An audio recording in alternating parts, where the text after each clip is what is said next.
Sanctus, Sanctus, Sanctus Dominus Deus Sabaoth. Bapak, Ibu, dan saudara-saudariku yang terkasih dalam Tuhan kita Yesus Kristus, salam sejahtera untuk kita semua. Berkat Allah yang Maha Kuasa senantiasa menyertai kita. Marilah kita mendengarkan dan merenungkan bacaan-bacaan kitab suci hari Rabu tanggal 1 Maret tahun 2023. Bacaan pertama dari Nubuat Yunus bab 3 ayat 1 sampai 10. Datanglah firman Tuhan kepada Yunus untuk kedua kalinya demikian. Bangunlah, pergilah ke Niniwe, kota yang besar itu, dan sampaikanlah kepadanya seruan yang kufirmankan kepadamu. Bersiaplah Yunus, lalu pergi ke Niniwe sesuai dengan firman Allah. Niniwe adalah sebuah kota yang mengagumkan besarnya, 3 hari perjalanan luasnya. Mulailah Yunus masuk ke dalam kota itu, sehari perjalanan jauhnya, lalu berseru, 40 hari lagi, maka Niniwe akan ditunggang balikan.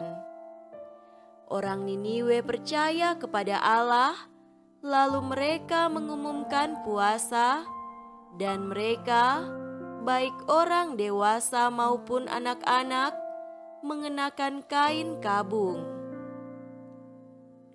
Setelah sampai kabar itu kepada raja kota Niniwe, turunlah ia dari singgasananya, ditanggalkannya jubahnya, diselubungkannya kain kabung, lalu duduklah ia di abu.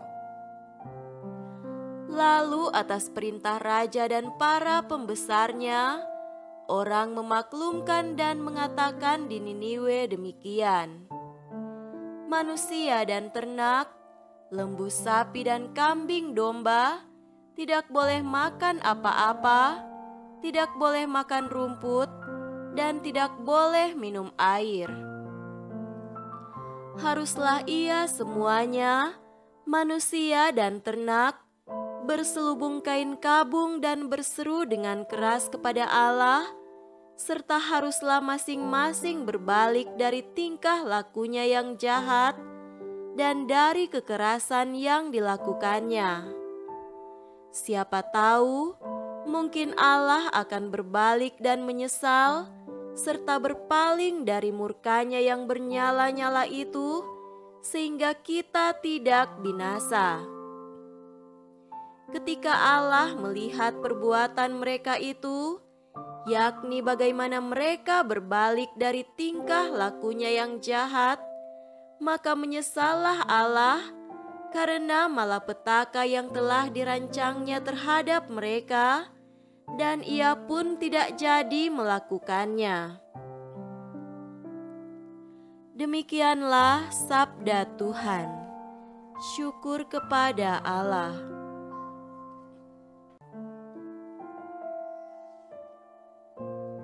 Semoga Tuhan beserta kita sekarang dan selama-lamanya.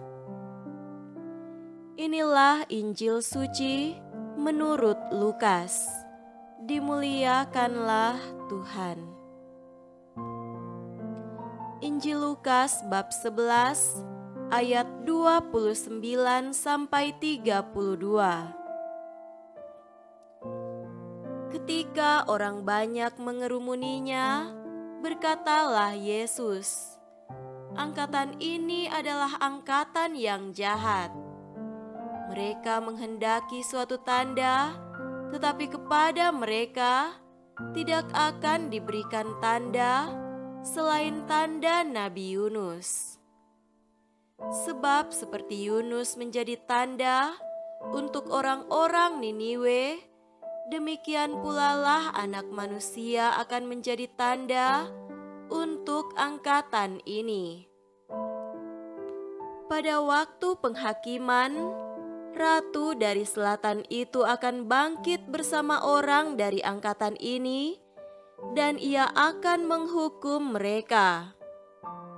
Sebab ratu ini datang dari ujung bumi untuk mendengarkan hikmat Salomo, dan sesungguhnya yang ada di sini lebih daripada Salomo. Pada waktu penghakiman, orang-orang Niniwe akan bangkit bersama angkatan ini, dan mereka akan menghukumnya. Sebab orang-orang Niniwe itu bertobat waktu mereka mendengarkan pemberitaan Yunus, dan sesungguhnya yang ada di sini lebih daripada Yunus. Demikianlah sabda Tuhan. Terpujilah Kristus.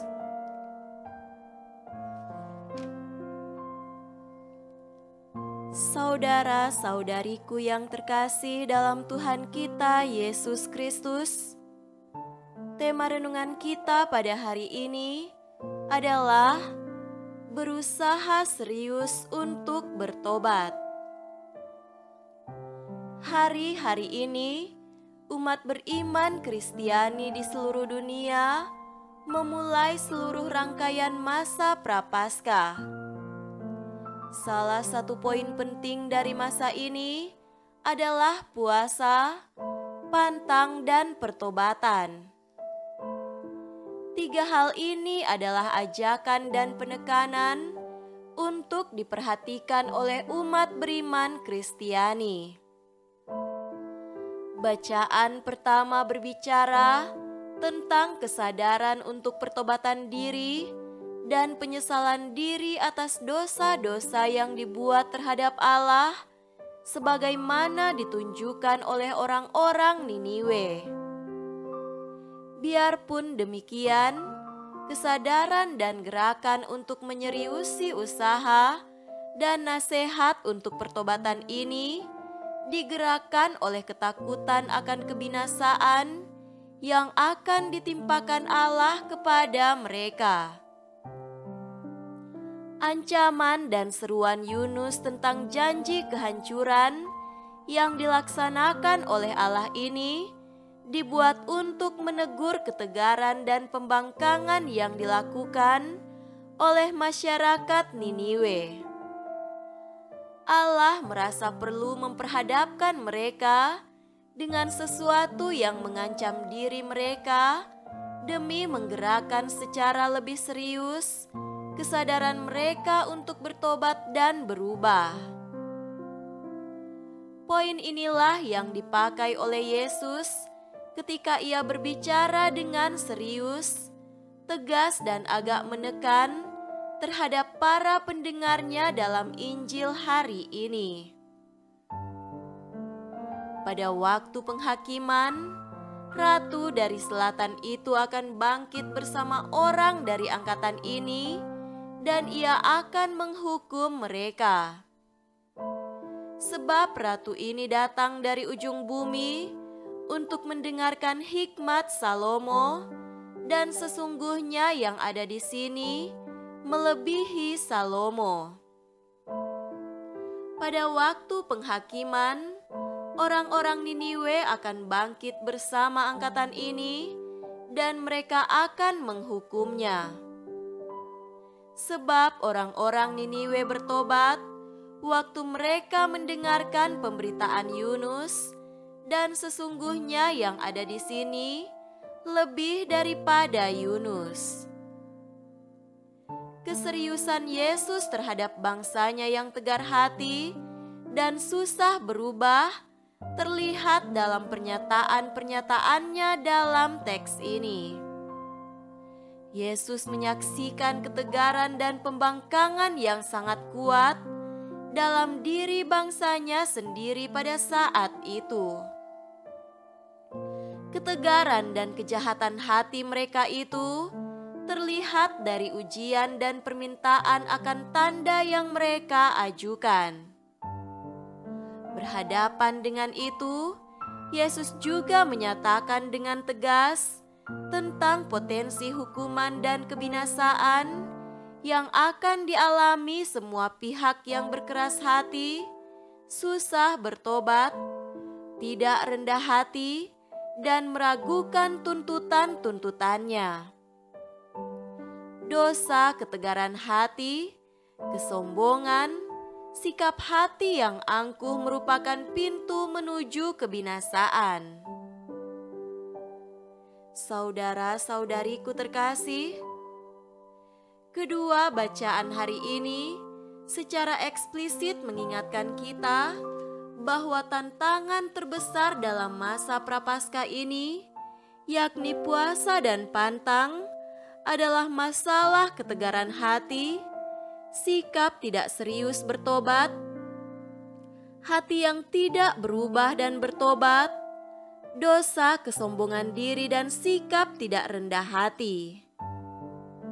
Poin-poin ini penting untuk diperhatikan dan untuk diubah dalam masa pertobatan ini. Semoga demikian. Amin.